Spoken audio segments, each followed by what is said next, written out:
Assalamualaikum warahmatullahi wabarakatuh. Saka Wilang hadir kembali menemani Anda, tentunya bersama saya Bagus. Selamat datang buat kalian yang baru bergabung.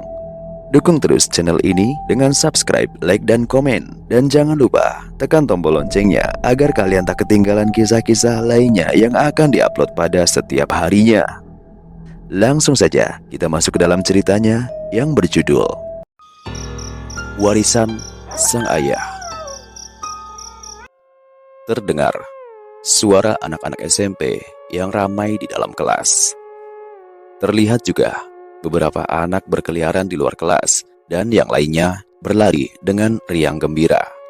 Adalah tahun di mana Abdul memasuki kelas 1 SMP. Abdul memiliki beberapa orang teman dekat yang baik padanya. Walaupun punya beberapa teman dekat, namun Abdul juga masih sempat dibully oleh teman-temannya yang lain. Abdul sering kali dijitak, bahkan dicubit pipinya ketika di sekolahan. Entah apa motif dibalik pembulian Abdul tersebut. Entah karena gemas, ataupun memang karena iseng saja pingin ngebully. Yang jelas, Abdul tak pernah membalas perlakuan temannya itu. Ia lebih fokus untuk belajar dan meraih prestasi. Kepintaran Abdul tersebut membuat beberapa teman ceweknya tertarik. Bahkan seringkali Abdul didekati karena cewek-cewek ini mau diajarin oleh Abdul. Abdul tak keberatan. Ia pun sering mengajari dan menjelaskan materi yang belum dipahami oleh kawan-kawannya. Selain pintar di pelajaran akademik, Abdul juga mengikuti kegiatan pramuka. Ia termasuk anggota aktif di Pramuka Penggalang. Agustus tahun 2009, Abdul terpilih dalam seleksi regu di Pramuka. Regu Abdul akan mewakili sekolahan dalam event Pramuka Gelanggang Galang, yaitu event untuk pramuka di tingkatan Penggalang atau SMP. Abdul tentunya senang, karena itu artinya ia dianggap mumpuni oleh kakak pembina. Satu hari sebelum keberangkatan, Abdul mengemasi barang-barangnya. Saat berkemas-kemas itu, Abdul dipanggil oleh ayahnya. Ia pun segera menghampiri sang ayah dan ibunya di ruang tamu. Sang ayah lalu memegang tangan Abdul dan mengatakan, "Nak, kalau kamu salah, kamu harus bertanggung jawab dan akuilah kesalahanmu. Tapi kalau kamu benar, maka jangan pernah kamu mundur ataupun mengalah. Jangan mau ditindas kalau kau memang benar." Sang ayah sambil memegang kedua tangan Abdul. Di situ, Abdul hanya terdiam memandangi sang ayah dan akhirnya Abdul mengangguk pelan. Saat itu, Abdul merasakan ada energi positif mengalir melalui urat nadinya.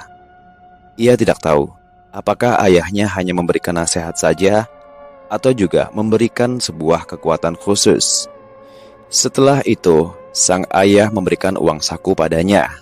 Ibu juga memberikan uang saku, bekal dan beberapa makanan ringan agar Abdul tidak kelaparan sewaktu ikut kompetisi penggalang pramuka.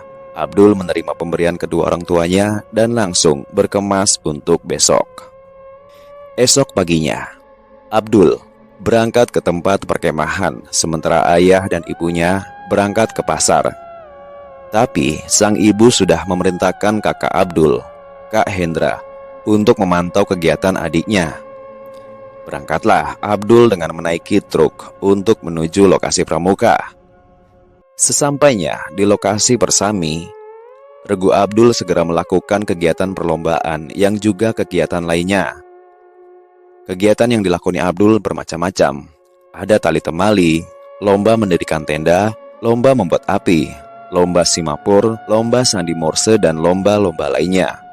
Malam harinya, sekitar jam 9 malam, ada lomba pentas seni. Semuanya berkumpul di panggung untuk menonton dan juga menampilkan karya seni terbaik dari masing-masing regu. Tak mau kalah, regu Abdul juga mempersembahkan karya terbaiknya. Setelah tampil pentas seni, Abdul beristirahat terlebih dahulu di belakang panggung sebelum pergi ke bangku penonton. Di situ kakak Abdul datang dan menjenguk adiknya. Abdul ngobrol sebentar dengan kakaknya. Setelah itu, Abdul kembali ke acara pentas seni. Seusai pentas seni, sekitar jam 9 malam, semua peserta pun dipersilakan memasuki tenda masing-masing. Udara yang dingin, ditambah dengan hujan rintik-rintik, membuat seluruh peserta di tenda lebih cepat terlelap tidur. Jam 10 malam, hujan semakin deras. Ada beberapa peserta persami yang kebelet pipis dan keluar tenda. Sementara itu kebanyakan masih berada di dalam tenda. Abdul terlelap dalam mimpinya. Di dalam mimpinya itu aneh. Ia tiba-tiba didatangi oleh ayahnya. Ia melihat sang ayah memakai baju batik dan juga peci kesukaan sang ayah. Di dalam mimpinya itu pula, sang ayah mengelus kepala Abdul dan mengusap-usapnya. Sang ayah hanya tersenyum dan tidak mengucapkan sepatah kata apapun. Pagi harinya, sekitar jam 5, ada saudara sepupu Abdul datang. Dia mengabarkan bahwa ayah Abdul meninggal dunia. Abdul shock, kaget, dan pastinya bingung. Padahal semalam ia barusan mimpi didatangi ayahnya. Dan baru kemarin ayahnya memberi uang dan berbincang dengannya. Abdul pun segera izin pulang pada kakak pembina. Ia dan sepupunya segera menuju rumah. Sesampainya di rumah, Abdul melihat jenazah ayahnya sudah terbujur kaku di meja tinggi.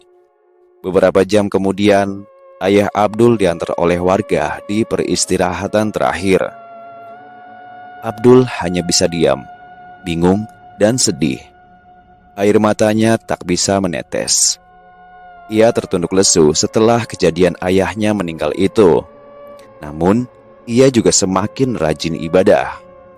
Sepulang sekolah, ia lebih sering membantu ibunya untuk berjualan di pasar. Suatu ketika, saat ia pulang dari pasar, ia menyadari satu hal yang aneh. Ia seperti melihat sekelebatan bayangan yang berseliweran di pasar tersebut. Ia awalnya mengira ini hanya kecapean saja. Ia pun memutuskan untuk segera pulang dan tidur. Esoknya, ketika di ruang tamu, ia berbincang dengan ibunya. "Bu, kenapa ya akhir-akhir ini sepulang dari pasar, aku selalu melihat bayangan-bayangan. Dan gak hanya 3, tapi banyak banget bayangannya. Tapi ketika aku sampai jalan raya, bayangannya menghilang. Apakah ini pertanda aku kecapean ya, Bu?" ujar Abdul pada sang ibu. Ibunya tidak segera menjawab. Sang ibu menatap jauh ke arah pintu rumah yang terbuka. Baru kemudian sang ibu menjawab, "Itu adalah kemampuan khusus yang diturunkan oleh ayahmu ke kamu, Dul. Kamu akan seperti ayahmu. Mungkin lebih hebat.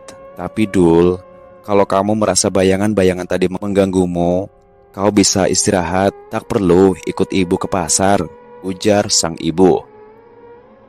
Abdul gak paham apa yang ibu katakan. Bagaimana bisa aku melihat bayangan, lalu dihubungkan dengan kemampuan khusus? Tanya Abdul. Gak harus sekarang kamu paham hal itu, nak. Yang jelas, dengan kemampuan spesial ini, kamu harus lebih rajin sholat, lebih rajin ngaji, lebih rajin memberi, dan kamu jangan sembarangan cerita ke orang-orang soal apa yang kamu lihat. Nanti akan ibu pertemukan kamu dengan orang yang dapat membimbingmu. Jelas ibu Abdul panjang lebar. Iya, Bu. Lalu apa yang harus aku lakukan sekarang? Tanya Abdul mengejar. Ya sudah, kamu istirahat dulu. Ibu sudah masakan kamu ayam goreng kesukaanmu. Mungkin saja yang kamu lihat itu hanya karena kamu kecapean, ucap ibu Abdul menutup pembicaraan. Setelah pembicaraan ditutup, ibu Abdul segera ke ruang tengah lalu nonton TV. Sementara Abdul ke kamar, rebahan sambil merenungi perkataan ibu. Sejak saat itu, Abdul selalu melihat bayangan-bayangan beraneka warna berseliweran ketika ia selesai menutup toko pada sore hari menjelang malam. Tapi, ketika ia jaga pagi dan pulang dari toko pas masih siang, ia tak menemukan apapun di pasar itu. Bahkan, satu bayangan aneh pun tak ia temui. Hanya bayangan orang-orang yang memang belanja. Jadi, bukan bentuk-bentuk aneh yang berseliweran. Pada titik itu, Ia masih yakin bahwasannya hal itu disebabkan oleh kecapean. Sampai pada akhirnya kejadian yang lebih aneh terjadi. Saat itu, ia menutup toko seperti biasa. Jam 7:30, ia kembali melihat bayangan-bayangan aneh dan bentuk-bentuk tak jelas yang berseliweran seperti biasanya. Masih tak jelas itu wujud apa, seperti kain-kain yang terbang berseliweran di sekitarnya. Tapi kali ini bentuknya sudah mulai jelas. Kain-kain yang ia lihat berseliweran itu memiliki beberapa warna, yaitu kuning, merah, coklat, abu-abu, biru, dan hitam. Menyaksikan hal tersebut, Abdul hanya bisa diam dan sesegera mungkin keluar dari area pasar tersebut. Sesampainya di rumah, Abdul langsung mengistirahatkan badannya. Saat itu, kepalanya terasa pusing dan berat. Ia pun tak sanggup untuk berdiri lagi, walaupun sekedar ambil minum. Akhirnya, mau gak mau, Abdul terbaring saja di kasur dan akhirnya ia tertidur. Beberapa bulan kemudian, seperti biasa, Abdul mengunci pintu toko, lalu ia berjalan keluar pasar. Selama perjalanan menuju parkiran angkot, ia mendengarkan suara babi. Suara itu samar-samar, dan awalnya Abdul mengira itu suara orang mendengkur. Namun semakin lama, suara babi itu semakin jelas. Abdul mempercepat langkahnya agar ia segera sampai ke pangkalan angkot. Setelah sampai di pangkalan angkot, suara babi yang tadi ia dengar malah semakin jelas. Abdul pura-pura tidak dengar dan segera naik ke atas angkot. Angkot tersebut segera berangkat setelah Abdul dan beberapa penumpang lainnya naik. Jalanan tampak ramai oleh kendaraan. Gemerlap lampu jalanan menerangi setiap celah kota, menyinari harapan para pencari nafkah, baik yang baru pulang kerja maupun yang baru berangkat. Pada dasarnya, setiap manusia memiliki kesempatan yang sama untuk meraih tujuannya. Tapi terkadang manusia itu rakus, sampai-sampai menghalalkan segala cara untuk mendapatkan apa yang ia inginkan, termasuk dengan cara gaib. Abdul masih termenung di dalam angkot di tengah ramainya kota. Suara babi yang sedari tadi ia dengar kini berangsur-angsur hilang. Pikiran Abdul menerka-nerka. Apakah suara babi tadi adalah suara gaib, ataukah hanya orang mendengkur? Atau mungkin hanya perasaannya saja karena lelah bekerja membantu ibunya. Semua kemungkinan masih sebatas kemungkinan. Belum ada benang merah yang jelas atas kejadian-kejadian yang ia alami. Belum ada jawaban yang pasti. Angkot meluncur menuju depan gang rumah Abdul. Ia segera masuk ke dalam gang. Tampak di dalam gang ada bapak-bapak sedang menikmati kopi sambil mencari udara dingin di luar. Abdul melewati bapak-bapak tadi setelah menyapa mereka dan berjalan agak cepat untuk sampai di rumah.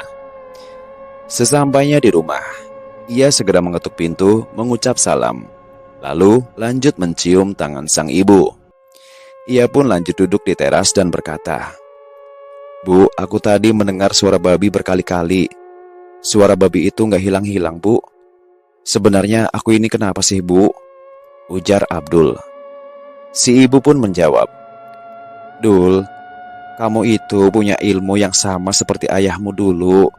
Orang ada yang bilang ilmu laduni, ada yang bilang indigo, ada yang bilang ilmu menyingkap tabir. Yang jelas, kamu bisa melihat hal-hal gaib yang gak bisa dilihat oleh orang lain," kata ibu kepadanya. Selesai.